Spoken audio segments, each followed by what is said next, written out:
ప్రభుత్వం అనేది స్పష్టంగా అర్థమైపోయింది. సో ఇప్పుడు ఇంత జరుగుతుంటే కాంగ్రెస్ పార్టీలో ఉన్న మీరు ప్రతిపక్ష కేంద్రంలో ప్రతిపక్ష హోదా ఉన్న మీరు ప్రతిపక్ష పార్టీగా ఈరోజు నరేంద్ర మోడీకి ధీటైన సమాధానం చెప్పగలిగిన పరిస్థితిలో ఉన్న కాంగ్రెస్ పార్టీ ఎందుకు వీటిపై ఉద్యమాలు నిర్మించడానికి ప్రయత్నం చేయట్లేదు? తప్పకుండా ఇప్పుడు రాహుల్ గాంధీ గారు ఎప్పుడో చెప్పిండు. ఆయన ఏమన్నాడు, దేశం సంక్షోభం వైపు పోతుంది, ఆర్థిక విధానాలు పాటించండి. ఇలా భారతదేశం ఎవరికి తాకట్టు పెడతా, ఆత్మగౌరవాన్ని మీరు ఎందుకు తాకట్టు పెడుతున్నారు? ఇలా భారతీయ జనతా పార్టీ ట్రంప్ జనతా పార్టీగా ఎందుకు మారుతుంది, భారతీయ జనతా పార్టీ పాకిస్తాన్ జనతా పార్టీగా ఎందుకు మారుతుంది అని చెప్పి రాహుల్ గాంధీ రోజు ప్రశ్నిస్తూనే ఉన్నాడు. నిన్న కూడా మాట్లాడటం జరిగింది. ఒక పక్క ఆయనే పొదుపు పాటించమంటాడు, విదేశాలకు వెళ్ళొద్దు అంటాడు, డాలర్లు ఖర్చు చేయొద్దు అంటాడు.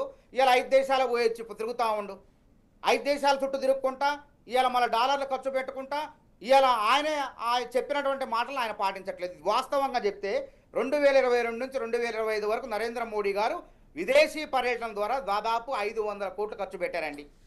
500 కోట్లు ఈ 5 రోజులకి ఎంత ఖర్చు అవుతుందో చూస్తే మేము లెక్కలు చూస్తే ఇంకా రాలేదు, త్వరలో వస్తాయని చెప్తున్నారు.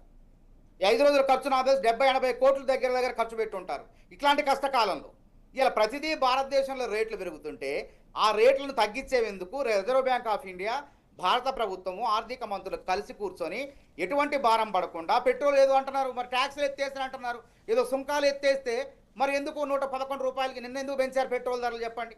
మొన్న 3 రోజులు 4 రోజుల క్రితం 3 రూపాయలు పెంచారు, ఇవాళ 90 పైసలు పెంచారు. రేపు కూడా రూపాయి, 2 రూపాయలు, 10 రూపాయలు పెంచే అవకాశాలు స్పష్టంగా కనపడుతున్నాయి. మీరు సుంకాలు తగ్గిస్తే దేశ ప్రజలకు ఏం లాభం చెప్పండి? సుంకాలు తగ్గిస్తే మరి ఇక్కడ పెట్రోల్ డీజిల్ రేట్లు తగ్గాల.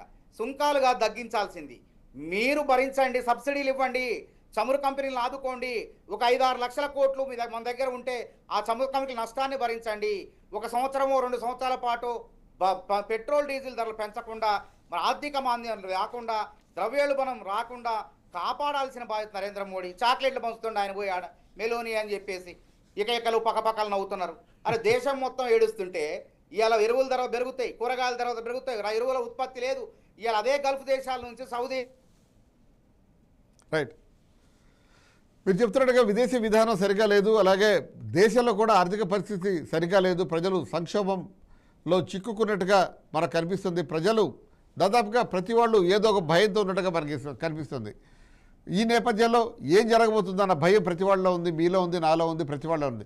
మస్తారా గారు మీరేమంటారు? ఇప్పుడు మనకు దాదాపుగా